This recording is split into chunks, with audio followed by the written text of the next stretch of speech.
Reagan's first successful entry into national politics was catapulted by the presidential debates against incumbent Jimmy Carter. There were many defining issues during the Carter administration and the 1980 election. The economy was strained at best. There were American hostages still in Iran after over a year. The military was thought to be weakening, and the office of the president had lost its influence and was losing respect. Ronald Reagan was a charismatic candidate who believed the American people should be served by the government, not the other way around. The question that he asked the American people during this debate was perhaps rhetorical, but it certainly influenced the election. Yes, I would like to add my words of thanks to the ladies of the League of Women Voters for making these debates possible. I'm sorry that we couldn't persuade the bringing in of the third candidate so that he could have been seen also in these debates. But still, it's good that at least once all three of us were heard by the people of this country. Next Tuesday is Election Day. Next Tuesday, all of you will go to the polling place and make a decision. I think when you make that decision, it might be well if you ask yourself, are you better off than you were 4 years ago? I believe that there is a fundamental difference, and I think it has been evident in most of the answers that Mr. Carter has given tonight, that he seeks the solution to anything as another opportunity for a federal government program.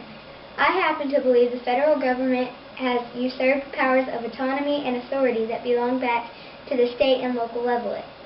It has imposed on the individual freedoms of the people, and there are more of these things that could be solved by the people themselves, if they were given a chance, or by the levels of government that were closer to them. I know that we did give back authority and autonomy to the people.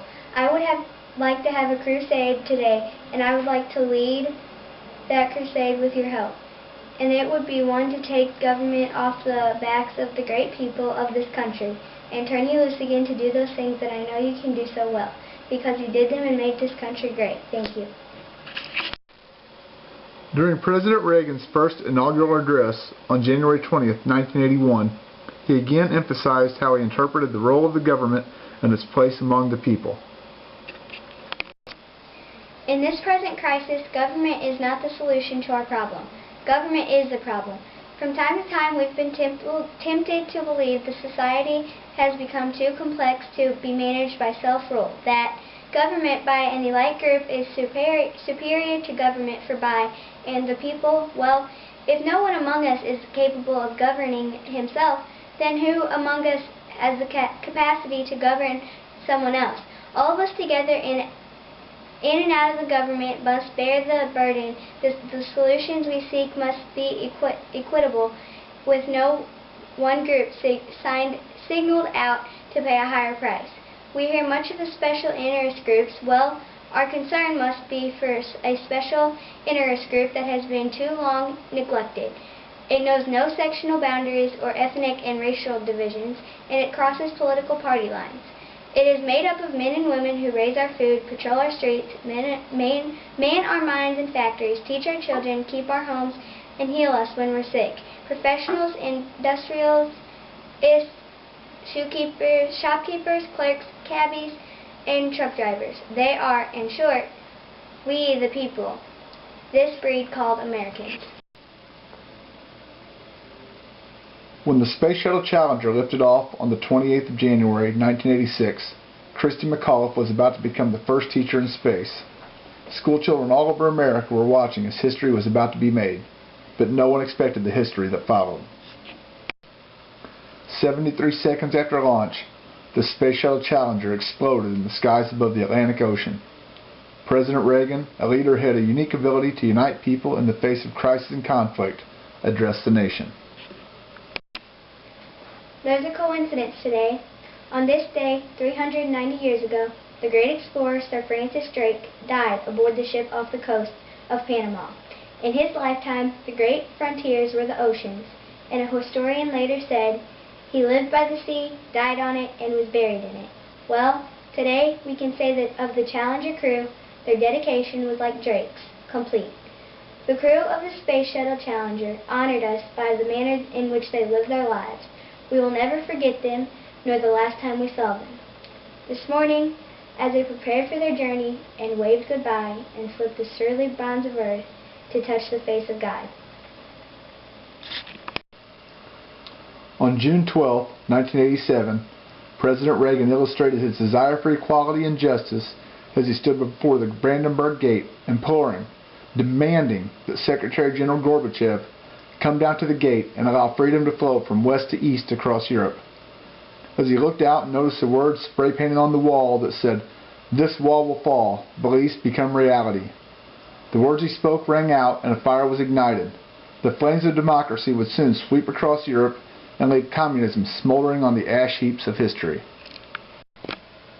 We welcome change and openness, for we believe that freedom and security go together, that the advance of human liberty can only strengthen the cause of world peace. There is one sign the Soviets can make that would be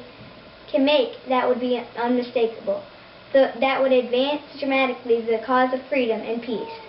General Secretary Gorbachev, if you seek peace, if you seek prosperity for the Soviet Union and Eastern Europe, if you seek liberalization, come here to this gate. Mr. Gorbachev, open this gate. Mr. Gorbachev, tear down this wall. When President Reagan gave his farewell address to the nation, he reminded Americans of their place in the world. Whatever failures he had as a leader, people were still willing to follow. History will regard him as a charismatic leader who believed in justice and equality for everyone. I've spoken of the shining city all of my political life, but I don't know if I ever quite communicated what I saw when I said it. But in my mind, it was a tall, proud city built on rocks stronger than oceans, wind-swept, God-blessed, and teeming with people of all kinds, in harmony and peace, a city with free ports that homes with commerce and creativity. And if there had to be city walls, the walls had doors, and the doors were open to anyone with the will and the heart to get there. That's how I saw it and see it still.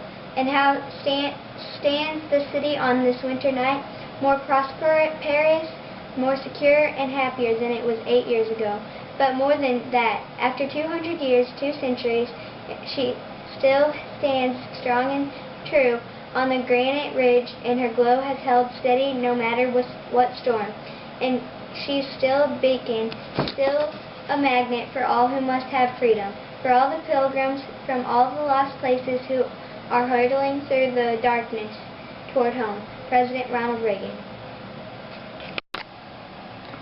Freedom prospers when religion is vibrant and the rule of law under God is acknowledged.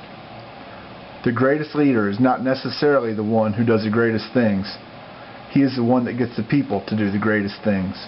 Without God, democracy will not and cannot long endure. I know in my heart that man is good, that what is right will always eventually triumph, and there's purpose and worth to each and every life. We are never defeated unless we give up on God. Hold on a second. I know, I'm just gonna. Let's record. Oh. Freedom is never more than one generation away from extinction. We didn't pass it to our children in the bloodstream. It must be fought for, protected, and handed on for them to do the same.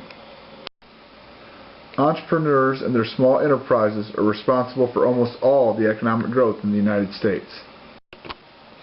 In a world racked by hatred, economic crisis, and political tension, America remains mankind's best hope. Well, one of the worst mistakes anybody can make is to bet against Americans. At the root of everything that we're trying to accomplish is the belief that America has a mission. We are a nation of freedom, living under God, believing all citizens must have the opportunity to grow, create wealth, and build a better life for those who follow. If we live up to those moral values, we can keep the American dream alive for our children and our grandchildren, and America will remain mankind's best hope.